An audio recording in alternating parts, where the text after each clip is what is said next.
이른바 하명 수사 의혹과 관련해서 송병기 울산시 경제부시장이 얼마 전에 기자회견을 가졌습니다. 그 검찰이 압수한 수첩, 이건 업무 수첩이 아니다. 그냥 뭐 개인적인 소회, 일정, 뭐 이런 거 그냥 담은 일종의 메모다. 이렇게 얘기를 했습니다. 검찰이 이걸 압수수색을 통해서 확보한 게 지난 6일이었고, 일부에서는 이것이 그 박근혜 국정농단 사건 당시에 안종범 경제수석의 수첩, 뭐 여러분 기억하실 텐데 56건 수첩에 세세히 적혀 있었죠. 그걸 바탕으로 상당히 국정농단 수사가 또 빠르게 진행된 그런 부분이 있기 때문에 이 송병기 수첩, 이것이 그때와 같은 이른바 스모킹건이 될 것인가, 여기에 대해서 상당히 관심이 좀 높아가고 있습니다. 새로운 보수당 이준석 수석 부위원장과 얘기 나누겠습니다. 자, 이 부위원장님, 이거 뭐 송병기 수첩 뭐 아킬레스 건이냐 아니면 그냥 메모를 적은 거냐, 뭐 여러 가지 이러저러한 논란들이 많은데 이거 어떻게 봐야 됩니까?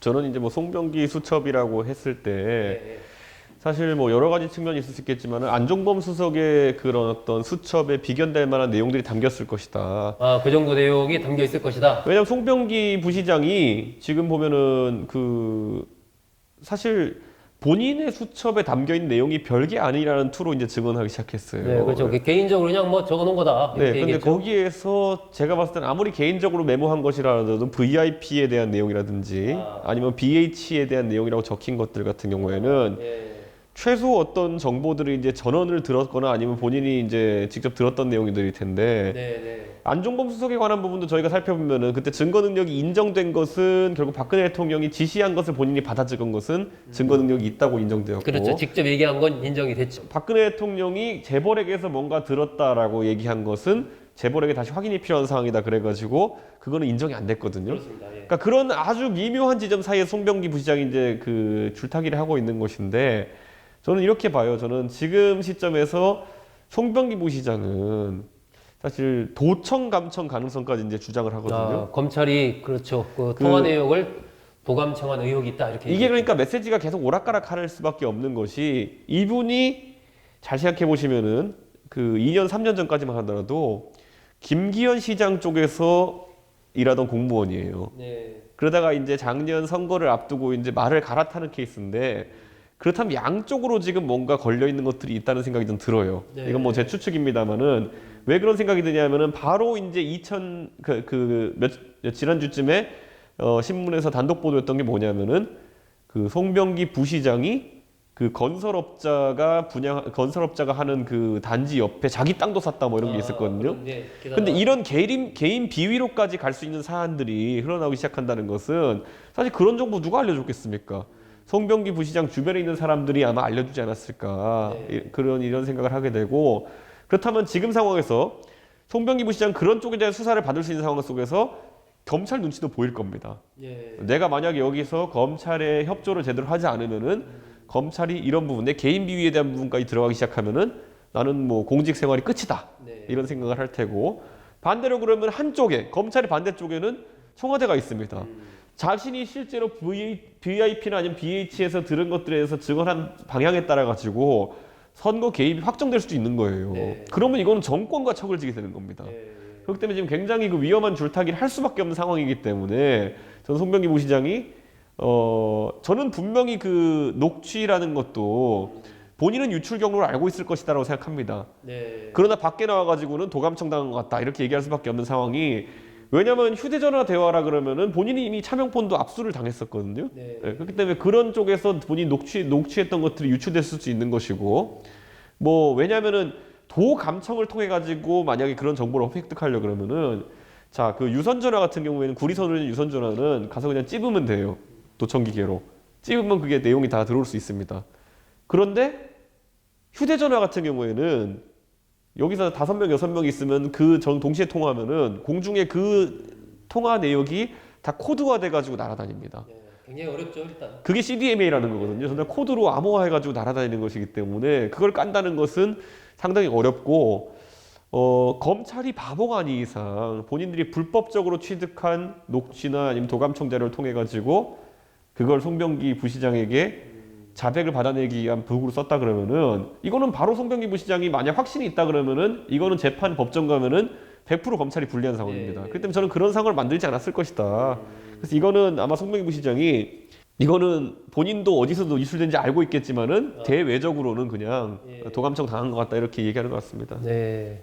그러니까 이 송부시장 관련해서 뭐 놔두는 얘기들이 여러 가지가 있죠. 업무 수첩을 압수당한 과정 그 부분에 대해서도 여러 가지 말이 많이 나오고 지금 이준석 수석부위원장 얘기한 대로 도감청 의혹을 제기한 그 부분에 대해서도 뭐 이러저런 말이 나오고 어쨌든 이러한 진실은 앞으로 이제 수사 결과를 통해서 밝혀질 수밖에 없는데 송부시장이 이게 그냥 개인적인 메모장이다라고 자꾸 강조하면서 또 예를 들었던 게 거기 적혀 있는 부분 뭐 2018년 3월 31일 날 청와대 비서관 등과 만나서 뭐 협의를 했다 이 부분이 적혀 있는데 사실 확인해 봤더니 그날 나는 골프 치러 갔다 뭐 이렇게까지 얘기했어요. 자신이 적은 그 내용이 사실과 다르다라고 또 스스로 이야기를 하는 이 좀 이 볼 수 없는 좀처럼 볼 수 없는 그런 장면을 보이기도 했는데 근데 이 부분이 그 안종범 전 경제수석의 수첩과 또 이렇게 딱 또 맞아떨어진다 그렇게 보기도 약간 무리가 있는 것이 안종범 수석은 당시 경제수석으로 있으면서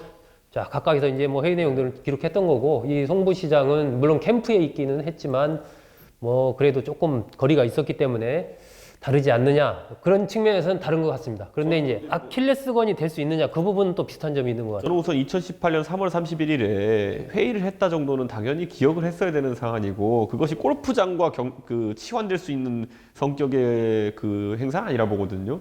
이것도 사실은 확인해봐야 돼요. 제가 누굴 만났는지 헷갈려가지고 제가 하태경 의원을 만나긴 만났는데 3월 31일에 만났는지 3월 30일에 만났는지 헷갈릴 수 있어요. 그런데 3월 31일에 내가 간 것이 골프냐 아니면 청와대냐는 그거는 기억할 수 있어야 되는 것이거든요. 날짜가 어긋나는 건 제가 오히려 이해를 하겠습니다만은. 그래서 저는 이건 둘 다 봐야 되고 왜 하필 골프장이라 해명했을까라고 했을 때 일반적으로 관료들이나 아니면 사회적 지위 있는 분들이 골프 칠 때 실명으로 칩니까? 가가지고 김철수 이름으로 치고 무슨 현금으로 결제하고 나오지. 나중에 확인 안 될 거 알고 지금 이렇게 했던 거일 텐데 저는 이거 흔히 이런 것들을 하루살이 해명이라고 저희가 이제 하기도 하는데 하루살이 해명. 예, 이거 입증하기 쉽지 않을 겁니다. 송병기 부시장 입장에서도. 그래서 이게 만약에 사실관계와 다르거나 입증하기 어려울 경우에 송 부시장이 하는 진술 전체가 좀 신빙성을 잃을 가능성이 있다. 저는 이렇게 봅니다. 그러니까 현재로서는 이 송 부시장의 주장인 겁니다. 그날 사실은 그 청와대 비서관을 만난 게 아니고 내가 토요일이었고 서울 안 가고 골프 쳤다라는 것도 송 부시장의 주장이기 때문에 정말 서울 안 가고 골프를 친 건지 이런 부분들은 이제 추가로 검찰에서 확인을 하겠죠.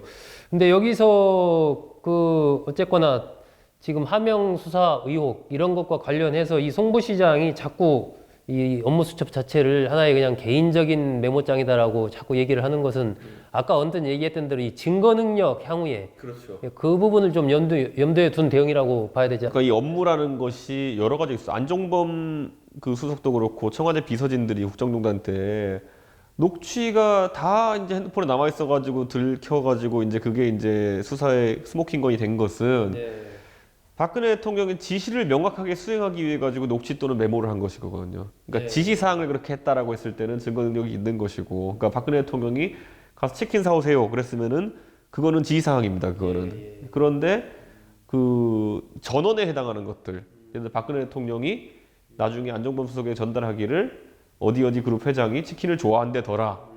이것은 치킨을 좋아하는지 확정할 수 없는 겁니다. 이거는. 그렇죠. 이제 그 회장한테 물어봐야 되죠. 물어봐야 되는 거죠. 좋아하냐고. 그러니까 이거는 그러니까 아다르고 어다른 것처럼 보이기도 하지만은 사실 법정 다툼에서 굉장히 중요한 요소인데 송병기 부시장이 초기에는 법률적 조언을 뭐 이런 부분을 못 들었던 걸 수도 있고 뭐 본인의 기억이 흐트러졌다고 이제 본인은 주장하고 있으니까 어떤 이유에서인지 모르겠지만은 말이 이제 일관성이 좀 다소 떨어져 보이는 것은 사실입니다. 검찰로서는 이런 업무 수첩, 송 부시장은 업무 수첩이 아니라고 주장을 하지만 이 수첩을 입수한 이런 부분들이 당시의 일정이라든지 그것이 메모라고 하더라도 또 여러 가지 수사의 단서가 될 수 있는 것들이 많이 적혀 있을 것으로 보이기 때문에 요즘에 수사하면 뭐 핸드폰 압수 아니면 이런 수첩 압수 이러면 뭐 상당한 어떤 자료들이 검찰에 넘어간 거기 때문에 송 부시장 입장에서는 좀 상당히 착잡한 나날을 보내지 않을까 하는 생각이 듭니다. 이게 중요한 게 뭐냐면은 그 선거에 있어가지고 송병기 부시장이 캠프 측 인사로서 만약에 누군가를 사람들 만나고 다녔다면은 선거 때는 진짜 아다르고 어다르고 하나가 나중에 결과로 크게 차이 납니다. 뭐 제 지인들 중에서도 선거법 때문에 고생한 분들 보면은 진짜 뭐뭐 해주기로 약속받았다 라는 내용을 잘못 이야기했다가 방금 대로 무슨 사업 확정 그런 거 완전히 빼도 박도 못하죠. 그냥 이라고 어디다 바로 현수막 걸리죠. 걸었는데 나중에 알고 봤더니 확정이 아니었다. 예. 이러면은 그거는 바로 공직선거법에서 당선 취소에 해당하는 형이 나오기 때문에 송병기 부시장도 관료 출신이고 꼼꼼할 것이기 때문에 예를 들어 뭐 어디서 뭘 하기로 했다라고 하면은 본인의 이제 캠프를 지휘하는 송철호 시장에게도 보고할 때도 정확한 워딩으로 보고하기 위해서 메모를 했을 것이고 나중에 만약에 어떤 공약사항이라는 것에 대해 가지고 법정 분쟁이 벌어지거나 했을 때도 난 여기서 이 사람에게 명확히 들은 거다를 남겨놓는 것이 굉장히 중요하거든요. 그렇기 때문에 저는 굉장히 꼼꼼하게 이런 업무 처리를 하기 위해서 오히려 적어놓은 것이지 저는 오히려 뭐 소회를 남기거나 아니면 이런 정도의 메모장은 아니었을 것이다. 저는 이렇게 봅니다. 이 하명수사 의혹에 대한 이 현재 진행되고 있는 수사 이 부분이 상당히 좀 민감한 겁니다. 지금 여러 가지로 송 부시장의 수첩 문제도 있고 또 청와대를 포함한 여권에서 그 당시 송철호 현 시장을 단일 후보로 만들기 위한 여러 가지 움직임들이 막후에서 있었던 것 아니냐 이런 의혹이 계속 제기가 되고 있기 때문에 이 부분에 대해서 사실 수사가 어떻게 전개되느냐는 향후에 문재인 정부와 관련해서 상당히 좀 부담이 될 수 있는 소지가 있지 않나. 저는 근데 이제 추미애 그 장관 후보자에 대해 가지고 네. 이제 그 청문회에서 이 송철호 시장 공천 관련 의혹을 검증하겠다라고 나섰는데 네. 저도 약간 의구심이 드는 부분이 그 뭐 송병기 그 부시장이 뭐 이제 그 공천에 대해서 써놓은 내용도 이제 있지만은 보통 정당에서 선거를 앞두고 공천 앞두고 후보자의 자질을 검증할 때 당성을 평가할 때 해당 행위를 어떻게 했느냐를 많이 평가하거든요. 근데 가장 명시적으로 드러나는 잣대 중에 하나가 뭐냐면은 탈당을 하고 다른 정당에서 활동한 이력이 있느냐라는 걸 많이 보거든요. 그러니까 뭐 공천 못 받아서 무소속 갔다 돌아온 거 이런 거 말고 적극적으로 다른 당에 갔다가 온 경험이나 이런 걸 많이 보는데 송철호 후보 같은 경우에는 무소속 출마 이력도 있지만은 민주노동당 출마 이력도 있어요. 제가 알기로는. 그러니까 이런 것들로 봤을 때 사실 울산이라는 곳에서 민주당 당원들 입장에서는 뭐 송철호 시장이 얼마나 대통령 가까운 인사인과 관계없이 어쨌든 지금 국회의원 공천 기준만 봐도 탈당은 마이너스 25%예요 경선에서 감점이. 결격 사유로 생각이 되죠. 마이너스 25% 정도는 네. 상당한 감점입니다. 네. 네. 근데 그 정도로 다룰 사안인데 그런 이력을 반복했던 송철호 시장에게 경선도 아니고 단수 공천을 준다? 이건 굉장히 어려운 판단이었을 것이다. 그래서 앞으로 저는 추미애 그 장관 후보자에 대한 그 인사청문회에서 이 부분이 많이 얘기가 나올 것이다. 전 이렇게 봅니다. 왜냐하면 임동호 최고위원 같은 경우에는 그 당시에 뭐 다른 후보 한 분과 더불어 가지고 그러니까 경선을 하자. 대신 결선 투표까지 하자 뭐 이런 얘기를 할 정도로 그 안에서 울산 내에서의 원칙은 경선인 것처럼 되어 있었어요. 그런데 그걸 단숨에 뒤집는 거에 대해 가지고는 과연 이제 추미애 당시 당대표가 공천 권자로서 정무적 판단이라고 또 해명할지 아니면 다른 곳에서의 어떤 요청이나 압박이 있었다라고 주장할지 전 그거 지켜봐야 된다 이렇게 봅니다. 왜냐면 박근혜 대통령이 그런 거 하다가 또 법적인 판단을 받아가지고 이렇게 고생하는 거거든요. 예를 들어 원래 이런 게 있어요. 경선에서 질 것 같으니까 그 사람 자르고 다른 사람 넣었을 때 가장 싸움이 크게 납니다. 그게 이제 새누리당이 2016년에 겪었던 유승민 옆에 누구 경선 붙여가 유승민 떨구기 어려워 보이니까 아무리 진박 인증해주고 해도 안 떨어지니까 유승민 공천 자르고 다른 사람 넣으려다가 김무성 대표가 도장 들고 나르고 이래가지고 이제 문제된 거거든요. 그러니까 그런 만약 거기서 경선을 유승민 대표랑 붙였으면 아무 일 없었겠죠. 그러면 이기든 지든지 간에. 그런데 울산도 비슷한 일이 민주당에서 있었는데 거기에 만약에 청와대가 개입됐다고 하면은 저는 그것도 굉장히 법적으로 문제될 소지가 있다 이렇게 봅니다. 그렇죠. 이른바 송병기 수첩의 비밀. 뭐 현재로서는 이 부분은 검찰이 확보하고 있기 때문에 검찰만이 알고 있겠죠. 만약에 이 울산시장 선거 과정에서 어떤 권력의 개입이 막후에 있었다라는 부분이 드러나게 된다면 이것은 전국에 상당한 파장을 불러올 것으로 예상이 됩니다. 한번 검찰 수사 계속해서 지켜보겠습니다.